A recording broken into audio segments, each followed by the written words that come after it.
I'd like to give the floor to Federal Republic of Somalia, Maxamed Cabdullaahi Maxamed. You have the floor, sir. Bismillahirrahmanirrahim. Your Excellency Vladimir Putin, President of Russian Federation, Your Excellency Abdel Fattah al-Sisi, President of Arab Republic of Egypt, Mudane Vladimir Putin, Madaxweynaha Dalweynaha Ruushka, Mudane Abdel Fattah al-Sisi, Madaxweynaha Jamhuuriyadda Carbeed ee Masar, ahna gudoomiyaha midowga Afrika, madaxweynayaasha iyo madaxda xukuumadaha. Waxaa sharaf weyn ii ah inaan dhammaantiin khudbad idinkaga jeediyo kulankan taariikhiga ah ee u dhexeeya dowladaha Afrika iyo Ruushka ee looga gol leeyahay wada hadalka iyo iskaashiga kana dhacaya magaalada bilicdasan ee Sochi. Intaana hadalka toos u gelin, waxaan jeclahay inaan dowladda iyo shacabka Ruushka uga mahadceliyo soo dhaweynta diiran ee naloo fidiyay aniga iyo wafdigayga. sidoo kale waxaan dowladda Ruushka iyo midowga Afrika oo ay hogaamiyaan madaxweyne Vladimir Putin iyo madaxweyne Abdel Fattah al-Sisi ku bogaadinaya sida guushu ku dheehan tahay ee ay soo qaban qaabiyeen shir-weynahan. Mudanayaal iyo marwooyin, run ahaantii shir-weynahani waa fursad dhab ah oo dib loogu eegi karo laguna sii hormarin karo cilaaqaadka taariikhiga ah ee Afrika la leedahay Ruushka, iyada oo loo marayo iskaashi iyo wada shaqayn si loo gaaro horumar iyo barwaaqo loo dhan yahay. maadaama adduunku aad isugu xirmay, walow aan ku kala naal laba qaaradood oo kala duwanaansho badan u dhaxeeyo, haddana mustaqbalkeenu aad ayuu isugu xiran yahay. sidaasi awgeed waxaan ku rajo weynahay in shir-weynahani uu u gogol xaaro in la helo hannaan cusub oo suurtageliya wada shaqayn iyo iskaashi minadhar ah, taasi oo keenaysa in la gaaro ajandaha aan wadaagno ee ku aadan xaqiijinta barwaaqa sooranka.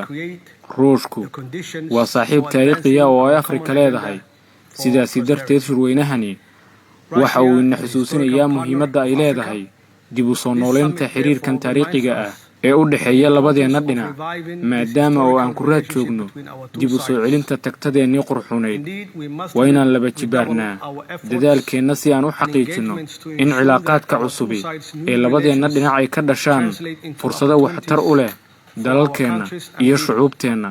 sidoo kale waa inaan adkeennaa iskaashiga dhanka dhaqanka iyo wax-isweydaarsiga si fursado aan ugu abuurno dowladaheenna, hay-adaheenna iyo muwaadiniinteenna si ay u horumariyaan xiriirka saaxiibtinimo ee u dhaxeeya, iyadoo ay taasi ku lamaanan tahay in la helo iskaashiyo micno leh oo lagu dardargeliyo ganacsiga iyo hal-abuurka oo faa'iido inoogu jirto innaga iyo jiilasha mustaqbalka. Mudanayaal iyo marwooyin, Soomaaliya iyo Ruushku waxa ay leeyihiin cilaaqaad taariikhi ah oo furo u noqonaya iskaashigeenna maanta. Soomaaliya waxa ay doonaysaa inay xoojiso xiriirka labageesoodka ah ee ay la leedahay Ruushka iyo inay la shaqayso midowga Afrika si loo hubiyo in guulo laga soo hooyo xiriirka labadeena dhinac ay la xiriiraan dhammaanba dhinacyada kala duwan ee labada dhinacba dheefta u leh, ha ahaato la dagaalanka argagixisada caalamiga ah, dhanka dhaqaalaha iyo ganacsiga, iyo isweydaarsiga dhaqanka iyo aqoonta, iyada oo ay wada shaqayn yeelanayaan hay-adaha labada dhinac. Mudanayaal iyo marwooyin, Soomaaliya waxay cagta saartay dhabbada xasiloonida iyo dib u soo kabashada dhaqaale. waxaan leenahay kheyraad tiro badan oo dabiici ah iyo kuwo aadami, dhul baaxad weyn oo beerashada ku fiican, badda ugu dheer gudaha dhulka Afrika, bulsho da'yar oo fursad raadis ah, iyo dowlad ay ka go'an tahay inay isbeddelka hirgeliso dalka iyada oo adeegsanaysa hogaamin wanaagsan oo ay udhexaad u yihiin mabaadi'da dowlad wanaagga.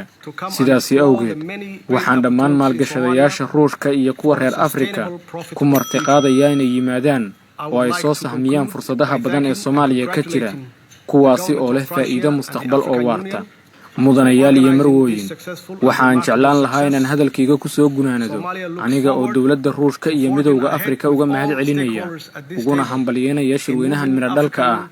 Soomaaliya waxay diyaar u tahay inay la shaqayso dhammaanba dhinacyada shirkan si iskaashiga Ruushka iyo Afrika loo sii hormariyo, iyadoo ay ujeeddadu tahay in la gaaro barwaaqo iyo horumar loo dhan yahay. sidaasi si la mid ah, dowladda Federaalka Soomaaliya waxa ay soo dhaweynaysaa bayaanka warmurtiyeedka shir-weynahan, waxayna u aragtaa inuu yahay qoraal muhiim ah oo jihaynaya arrimaha Ruushka iyo Afrika ay isla xaqiijin karaan si hore loogu socdo.